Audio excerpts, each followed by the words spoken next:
Hi friends, అందరికీ నమస్తే. Welcome to విశ్వ రహస్యం. డాక్టర్ జోసెఫ్ మర్ఫీ, ఆయన గురించి మీరు వినే ఉంటారు ఫ్రెండ్స్. మీ ఉపచేతన మనసు యొక్క శక్తి, the power of your subconscious mind. మనలో ఉపచేతుల మనసులో ఉన్నటువంటి ఆలోచనే మనకి అన్ని విధాలుగా అమలు చేస్తుంది. అంటే మనము కోరుకున్నది మనకి ప్రసాదిస్తుంది. మీ ఉపచేతన మనసు యొక్క శక్తి ఏంటో ఇవాళ తెలుసుకుందాము. ధన సంపాదన మార్గంలో ఉన్న అడ్డంకులు, అవరోధాలు. డబ్బు సంపాదించడానికి మనకున్న అడ్డంకులు, అవరోధాలు ఏంటో తెలుసుకుందాం ఫ్రెండ్స్. ఇది తెలుసుకుంటే మనము డబ్బును ఈజీగా సంపాదించవచ్చు. అతను ఒక మోసగాడు, అతను అన్యాయంగా డబ్బు సంపాదిస్తున్నాడు, అతను కపటదారి, నాకు తెలుసు అతను దగ్గర ఏమీ లేదు అని మనం వింటూనే ఉంటాము. అతను ఒక దొంగ, అవినీతిపరుడు, మోసగాడు. మీరు విశ్లేషించి చూస్తే ఏ మనిషి అయితే అలా మాట్లాడుతాడో అతనికి ఏదో అవసరం ఉంది. ఆర్థికంగా బాధపడుతున్నాడు లేదా శారీరకంగా అనారోగ్యంతో బాధపడుతున్నాడు. బహుశా అతనితో చదివిన వారు తనకన్నా ఎక్కువ విజయం సాధించి ఉండవచ్చు, గొప్పగా రాణించి ఉండవచ్చు. ఇప్పుడు అతనికి వాళ్ళ పురోగతి చేదుగా ఉంది. వాళ్ళ మీద అసూయ, ద్వేషం అతనికి ఏర్పడింది. చాలా సందర్భాలలో అతని పతనానికి ఇవే కారణాలు. అప్పుడప్పుడు ఎవడైనా బాగా డబ్బు సంపాదిస్తున్నారంటే వాడొక విధమైన నేరస్తుడై ఉండాలి అని అనటం బహుశా విని ఉంటారు. ఈ విధంగా మాట్లాడే వ్యక్తి, ఆలోచించే వ్యక్తి సాధారణంగా ఒక ఆర్థిక రోగంతో బాధపడుతూ ఉంటాడు. బహుశా అతనికి తనకన్నా జీవితంలో విజయం సాధించి ఇప్పుడు అధిక ధనవంతులైన పాత మిత్రుల మీద అసూయ, ద్వేషం ఉండి ఉండవచ్చు. అదే అయితే ఈ వ్యక్తి తన కష్టాలని తనే కోరి తెచ్చుకుంటున్నాడు. తన స్నేహితుల మీద వ్యతిరేక ఆలోచనలు, భావాలు పెంచుకోవడం, వారి సంపదను చూసి నిందించడం, అసూయ పడడం వలన తనను తాను సంపాదిస్తూ సంపదను, సౌభాగ్యాన్ని తన నుంచి పోయేట్టు చేసుకుంటున్నాడు. ఈ వ్యక్తి ఏది కావాలని ప్రార్థిస్తున్నాడో దానిని నిందిస్తున్నాడు. అతను రెండు రకాలుగా ప్రార్థిస్తున్నాడు. ఒకవైపు ఏమో అతను ధనం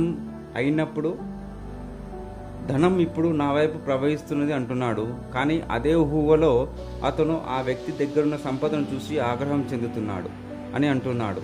ఎప్పుడు ఇతరుల సంపదను చూసి సంతోషించడం మీదే మీ ధ్యాసని ఉంచండి. అంటే సంతోషించడం మీదే మీ ధ్యాసను ఉంచండి అని చెబుతున్నారు. మీకు పెట్టుబడుల గురించి మార్గదర్శనం కావాలనుకున్నా లేదా మీ స్టాకులు, బాండ్లు గురించి మీరు బెంగపడుతున్నా మీరు నెమ్మదిగా ఇలా అనుకోండి. అనంతమైన మేధస్సు నా ఆర్థిక వ్యవహారాలని అన్ని చూస్తూ నియంత్రిస్తూ ఉంటుంది. నేను ఏది చేసినా అది వృద్ధి చెందుతుంది.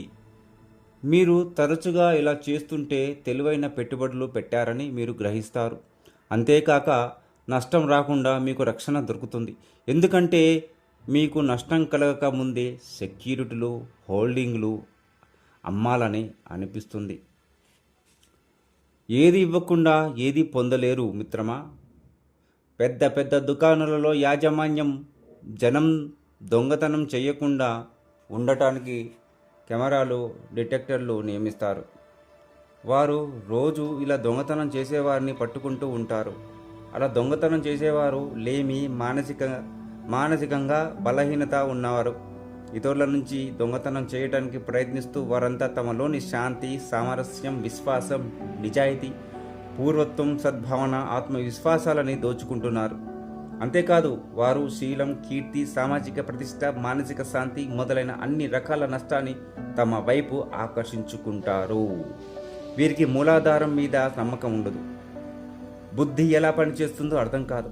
వారు మానసికంగా తమ ఉపచేతనాత్మక మనసుకున్న శక్తిని ఆహ్వానించి దాని ఆదేశాలకు అనుగుణంగా తాము నడుచుకుంటామని నిర్ధారిస్తే వారికి అవసరమైనప్పుడల్లా కావాల్సినది లభిస్తుంది.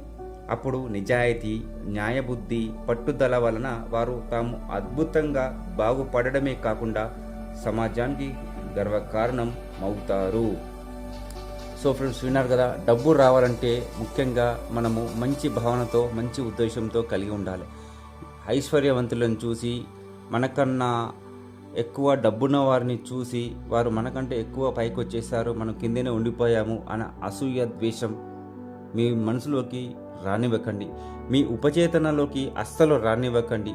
మీ ఉపచేతన అంటే మీ సబ్ కాన్షియస్ మైండ్లో మీరు ఒకటే అనుకోవాలి, మీకన్నా ఎక్కువగా డబ్బు సంపాదించే వారిని చూసి సంతోషించండి.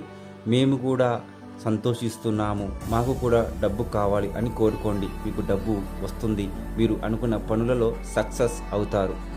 ఇది నేను చెబుతున్నది కాదండి, డాక్టర్ జోసెఫ్ మర్ఫీ మీ ఉపచేతన మనసు యొక్క శక్తి, the power of your subconscious mind పుస్తకంలో రచించినటువంటి ఒక స్టోరీని మీకు నేను వివరించాను. నెక్స్ట్ మరొక వీడియోతో మళ్ళీ కలుద్దాం. నమస్తే.